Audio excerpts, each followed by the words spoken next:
আলহামদুলিল্লাহি ওয়া কাফা ওয়া সালামুন আলা ইবাদিহিল্লাযীনা ইসতাফা আম্মা বা'দ।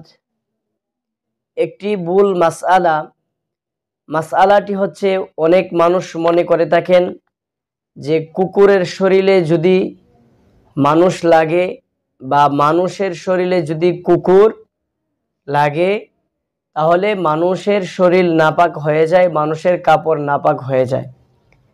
অনেক মানুষের ধারণা যে কুকুরের শরীর তো নাপাক, আর কুকুরের শরীরের সাথে মানুষ লাগলে মানুষও নাপাক হয়ে যায়, কাপড় নাপাক হয়ে যায়।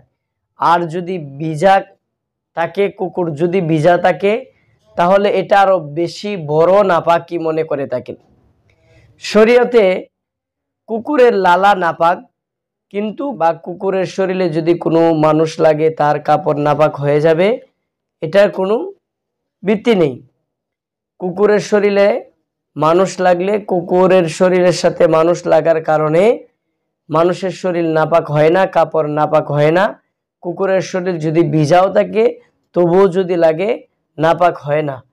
এটার ফতোয়া হচ্ছে ফতুল কাদিরে 1-83, মারাকিল ফালা হচ্ছে 21, শরহুল মুনিয়া হচ্ছে 109, আল বাহরুর রায়েকে 101, আনহারুল ফায়েকে 1-87 অথবা 93।